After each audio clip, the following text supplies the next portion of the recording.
Buongiorno a tutti, oggi siamo qui in Toscana, precisamente nella provincia di Lucca. Siamo a Barga, uno dei paesi dove ha vissuto la sua vita mio nonno, perché magari non tutti lo sapete, ma io sono di origine toscana, dalla parte del nonno.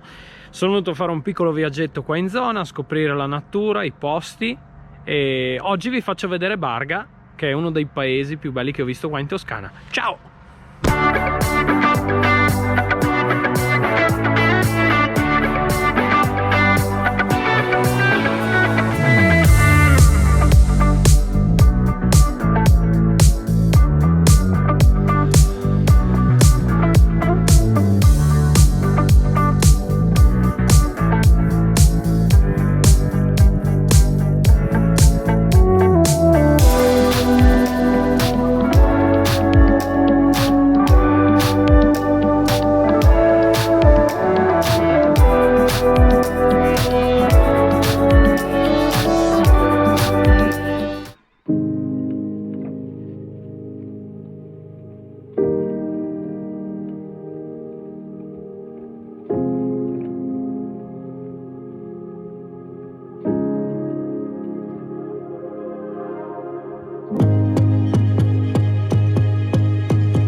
Era da tanto tempo che non tornavo da queste parti ed è sempre bello ritornarci, anche perché sono paesaggi bellissimi in mezzo alla natura, posti caratteristici, la gastronomia anche spettacolare.